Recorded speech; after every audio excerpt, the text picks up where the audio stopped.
generale rupfu rero yarayahungutse rero umuntu bagenda bamutako ivyaha vyinshi bigiye bitandukanye ariko ndemeza neza yuko Chevare umwasi w'igihugu tutabeshanye uno mukobwa Jesse siko nubona kuva hahinduriye image bari bamuzimwe Jesse yari he mukoresha arakora ibiganiro mbega wewe Chevare utaritora yuko wokomera muri sinema wokomera mu muziki wokomera muri bino bintu byo kumbuga Jesse wokomera mu muziki wokomera mu bintu by'isinema wumve neza yuko nawe wenyine nuritahura kuko haba Chevare haba Jesse haba nabandi bantu bari muri izo domaine siko ariko aravuga ibintu vya mariage ya Bface on the floor siko mariage yari shigikiwe siko ariko benshi bagumye nibaza ko ariyo mariage y'umuntu ari muri entertainment nabonye hagi Chevare vyosho yuko azocaza muri iryo shusho ya Demana bajya basana kabokosora kujya nyene mugabo atarengereye imipaka.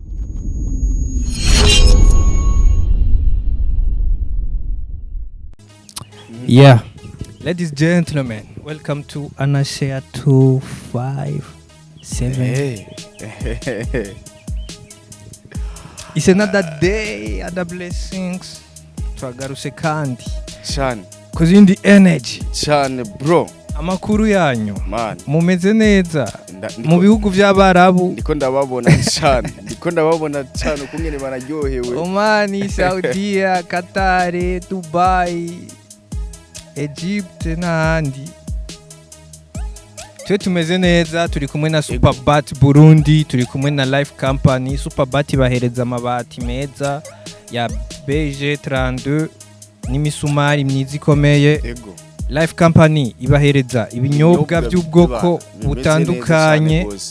Sasa no musi turagarutse kandi mu kindi kiganiro. Ego. Turaje kuba gira yagezweho, turaje kubasesangurira ibiriko biravugwa aha na hariya. Nuko Gundos umeze gute? Je nashima Imana. Nashima Imana nako ndaraba akava bakoresheje Chevare afuka muri akeza. Kuri akeza. Reka tubasira ubuso bakunzi banashya kwanza. Barabukize babezereza cyane. Siko sana. Ariko ku munsi wejo Chevare yarakoze ikiganiro. Yakoze ikiganiro kuri akeza. Je sinarinzi yuko yagaruse mu Burundi. Je narabibonye mu kugaruka. Ikiganiro warakibonye narakiravye. Yego. Nani Muvayo, Maître Muvayo Jean tumushimire cyane. Yego. Niho yamuhimirije kugaruka. Yego. Ngo nta mukena hunga. Naragiye mu makomantere ndasoma kuri akeza. Ngo generale rupfu ngo arahunga. Ngo ni generale bwoba. Erega abandi nabo ngo ngo happy kweri nta bu generale bwawe. Ngo nta mukena hunga. Kandi mugabo rega nivyo. Oya no mu boss nta hunga. No mu boss nta. No mu boss nahunga. Wohunga igihugu gute? Wohunga igihugu gute nyene? Ariko geragaruka kuri kino kintu. Ariko gusa kimwe gusa ubuhungiro nta numwe bubera. Ego. Waba uri umukene, waba uri umukire. Muhira ni muhira. Muhira ni muhira. Siko? Ariko ugiye kubona ikiganiro ejo Chevare yakoze kuri akeza. Reka tukivuge hari benshi baza kugitahura uko bashaka. Kandi umuntu gutahura uko ashaka ikintu n'uburenganzira bwiwe. Ego. Siko? Yaravuze yuko agiye guhindura ama content. Yavuze yuko azogerageza kuzarakoresha imvugo mbabarira mari. Siko? Ego. Ariko ndemeza neza yuko bizogorana kugira ikoresha imvugo mbabarira mari. Oya, bizogorana kugira Chevare dusubire kumubona nka wa mu influence. Oya, izina yararyubatse. Hari kuryubaka izi ikintu waremye ikintu abakunzi biwawe wabamenyereje bakumenyereyemwo canke bakakubona muri ya image muri ya indikiniki Chevare n'umukozi mwiza ariko kubera ko hari ibiganiro byinshi akora wicaranye ngaha n'umuvyeyi canke wicaranye n'umuntu n'umwana byumviriza yego wumva neza yuko binateye n'isoni siko naragiye mbona neza yuko ari agafoto yagiye postinga Chimamanda Chevare avuye ku mupaka Tanzania Kobero yaje na Probox yaje yipakije kuko imodoka yiwe yari yayisize bivugwa neza yuko yari yayisize kwa Alvin Smith ngahe Bujumbura ibujumbura mu Gasekebuye siko ariko ndemeza neza yuko kuba yarasavye ikigonga ivyo byari bikenewe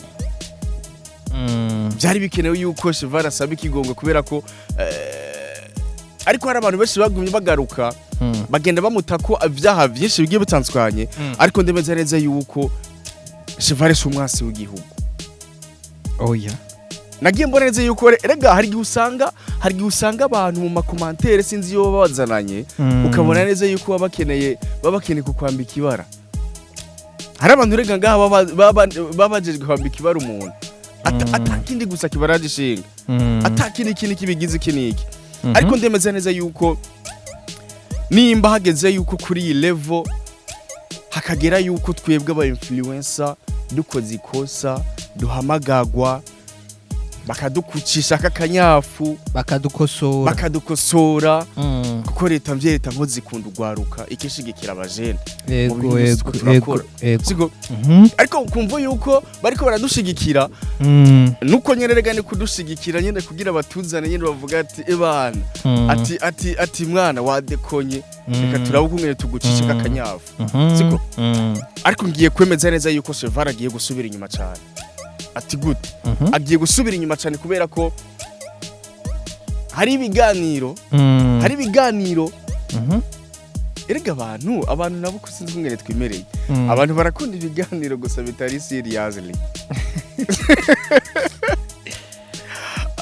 nibaza neza yuko hari ibiganiro Cheval azokora abantu muri kamere bakunda ibintu bibi yego siko bakunda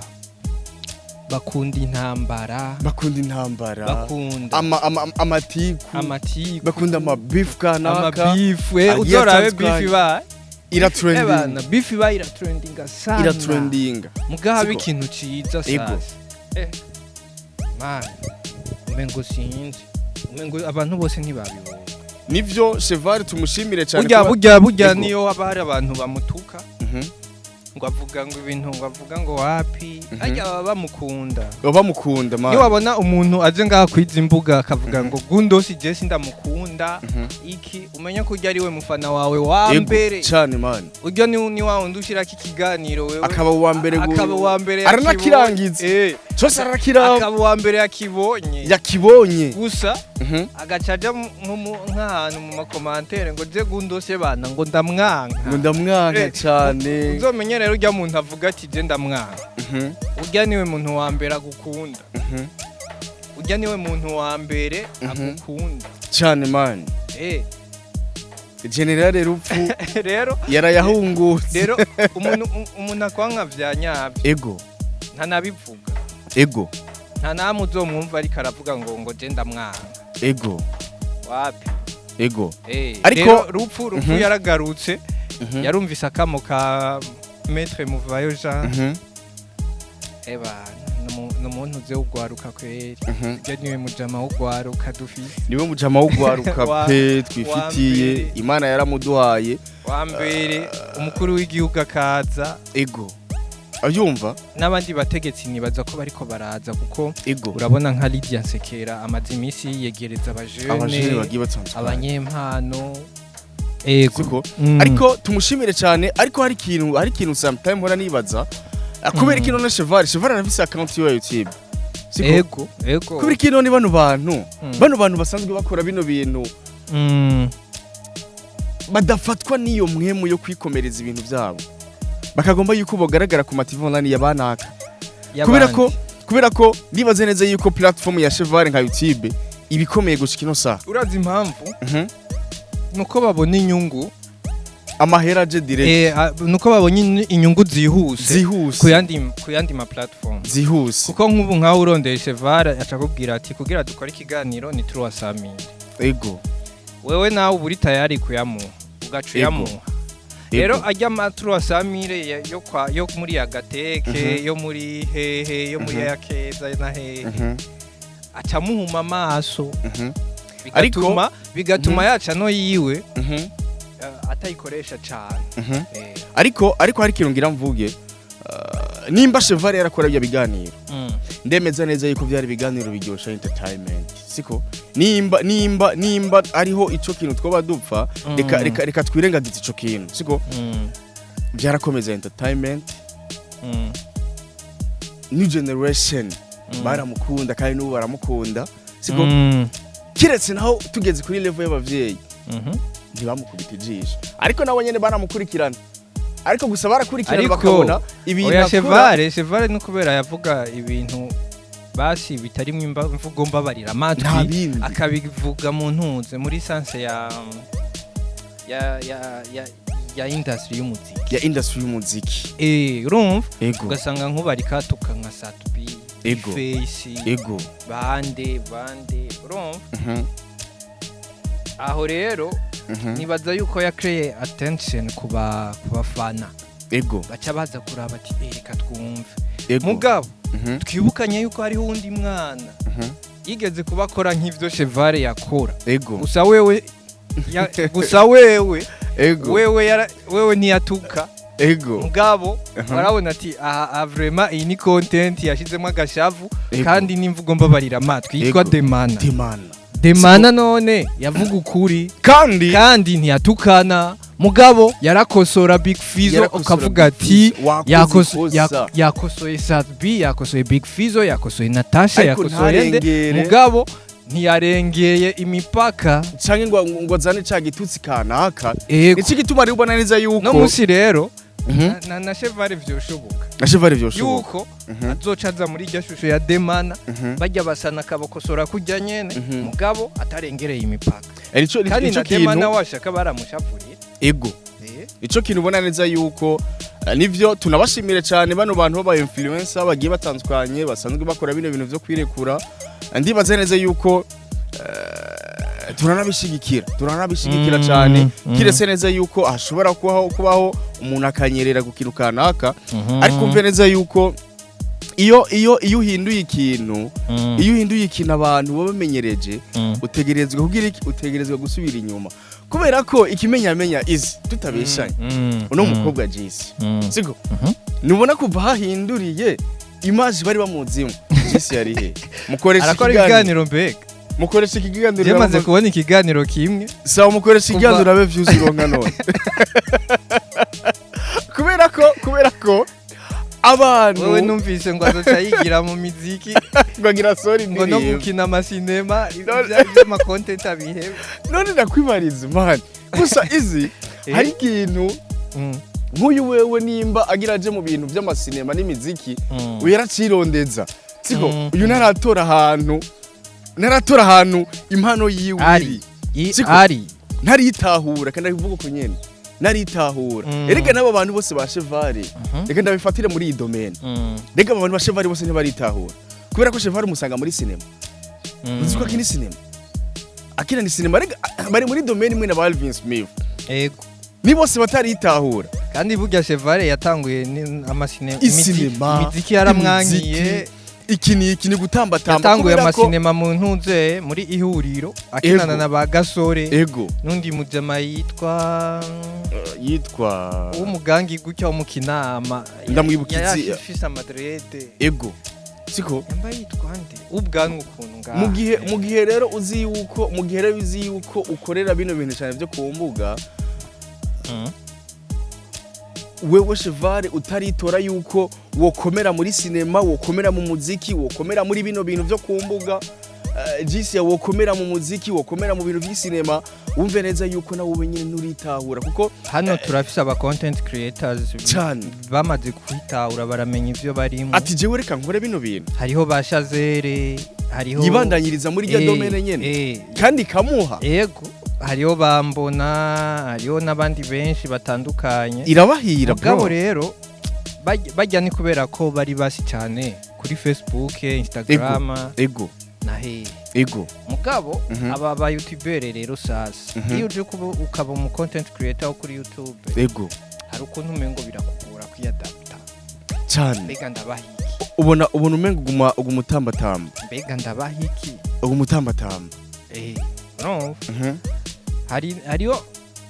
nibaza yuko turafise ibintu byinshi byo kwiga cyane man turafise ibintu byinshi byo kwiga kubera iyo ushaka kugira ikintu biba ngombwa kugiha intumbero wewe nyene Ego. sivyo ego nk'ubu wewe nimba wihaye ati jewe discipline yanje ibintu byose bro bikeneye discipline ego ukavuga ati discipline yanje niyo kuvuga abasani ego discipline yanje niyo kuvuga abanyepolitike ego nta kindi kintu nshobora kuvuga atari politike ego nta kindi kintu nshobora kuvuga atari entertainment Mhm. urumva rero no muri entertainment tuca tubigabura mbega entertainment nzovuga mwiki uzovuga mu ko entertainment ari nini ego football ni entertainment ego umuziki ni entertainment Ego. cinema nuko comedy nuko ego urumva abasigaye we ko wiha umurongo ukavuga ati E- okay je ndi chevare baranza abantu izina ati ndayifite reka nkuri ngomba nkorere kuri ku muziki nigumira ukunyene nigumira ukunyene rega hariho abantu benshi twabonye nko muri Tanzania umuntu yitwa Baba Levo yaje nk'uko nyene ego yibera umuntu nyene avuga ibintu by'umuziki mu nyuma abazi business ba Diamond baravuga ati uyu ingube cawa uyu arimwe ivyungu ndaguha akazi ingo ndagukore hajya rero nka Chevare nk'ubu aba basani baciye aba baci ubwenge hariho abantu yobera umucawo hariho nk'umusani yoba yaramuhamagaye ingo dukora ivyunguka canke jisi mvuga nabi cyangwa mvuge neza leze nta kimwe hamaje ku kwezi nzi ndaguhemba nka jisi yari yaje aza avuga Satbi bijya n'ibintu byiza ego ni ibintu byiza abaye nka cawo wa Satbi ivyo bari bon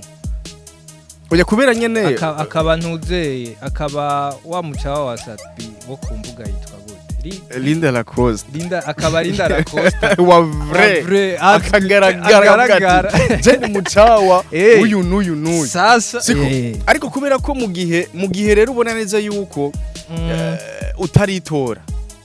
wowe nyine utaritora n'umunsi wavyuka ukumva neza yuko woja muri studio gira usohora indirimbo ejo wavyuka ukumva neza yuko wo kwandika sinema ejo wavyuka ukumva neza yuko wo kwisanga kuri YouTube uri kuradisinga siko kumva neza yuko aricyo kintu ca mbere gituma abantu bana badakomera kubera ko nibaramba omwe na ntuze omwe na Chevare kuko Chevare yari yamaze kuvuga ati jewe n'abasani ibintu by'amasinema yari yabihagarikije hama Jisia nawe yari content yakozaga content karaba hiti bica biramugora kuyadapta ati none mbandanye mu biki mbandanye mvuga iki siko nici gitumbona yuko izi haba Chevare haba Jisia haba n'abandi bantu bari muri izo domaine siko barakwiye guhagarara ku kintu kimwe bakavuga ati jewe nimba shaka gukora iki reka nagikore ndazi neza yuko arico kizogira iki kizotuma jewe mba uwo ndiwe ariko mubibona neza yuko wowe no musi wiyumviye kuvyuka ukina sinema ejo ukina umupira ejo ugira iki niki ariko ugaca wumva neza yuko ibintu byose ariko izi yuko tworangiza kuri kino kintu kino kiganiro cacu ndakeneye yuko umunota umwe no musi nabonye ikiganiro casohotse kwa Starboy ariko aravuga ibintu vya mariage ya B-Face on the floor siko mariage yari shigikiwe siko ariko benshi bagumye nibaza ko ariyo mariage y'umuntu ari muri entertainment nabonye hagiye abasani benshi siko ariko nagiye mbona neza yuko mu gitondo havugwa amajambo menshi ngo kubera iki ngo baririmbye ngo batigeze batanga ngo envelope ngo batigeze batanga ngo bro igikuru si envelope igikuru ca mbere n'umutima bro ni presence yo kuhashika siko hamikendi mkombozi yaranabivuze neza aravuga ati jewe tuzomuhinka siko tuzomubarira haza kuyitora ariko kubera ko mwebwe muba mwikeneye nyene gukritika muba mwikeneye nyene kugira ko mubone neza yuko ibintu byose hahiye siko ibintu byose muba mukeneye yuko kuvyambika kubishira mu nzira negative siko ariko bugiye kumba ari yuko mariage ya B-Face ngo yari imeze nabi ngo ni kubera ngo hataburitsemo ngo Natasha Burundi bro ngo ni kubera hataburitsemo ngo Sadbimani gute urumva iyo bashaka bakibonekera ari babiri abandi bose bakisebira ariko hari abantu bro hari abantu mani hari abantu uri sometime nagimboneze yuko mu gitondo bakoze content urumva ngo kubera ngo Natasha ngo ni kubera ngo kubera Sadbi ngo atagiye man urubanza rwari gwiza urubanza rwari rukosoye abaririmbyi baranahashitse baranagiye no kunamushigikira ni gute rero mushobora kuvuga ati ngo nibatanze envelope mbega mu majambo mbega Starboy yabipostinze yo komboga si we nyene yari ahari niyumvise ijambo Mukombozi yavuze siko aravuga ati jewe inka nzoyibaha bazoze siko ariko abantu benshi bako baragira n'ubwoba yuko Bface on the flag ye kuzima nka Fernando Aye bariko barabigaruka cyane ngo ni kubera ngo Sadbi ngo ariko aratinya kurongora ariko ngira mvuge kino kintu nimba wewe uzi neza yuko kuririmba ari umuhamagaro wawe ukacutinya kurongora abasani benshi muko muratinya kurongora ngo muca muzima ariko mve neza yuko iyo ikintu wagishizemo umwete umugore urashobora kumushira mu nzu ukabandanya uhitinga ibikorwa bikabandanya ariko muri cagi ubona neza yuko wafatiwe n'ayandi mabanga umuziki waguhaye kubera ndazi neza yuko ujya Nevin yatwabona Bface on the floor yatangwe kumumenya kubera umunyamuziki Bface on the floor yaba umukoka yaba umukonvoyeri ujya mukobwa ntibari kumenyana man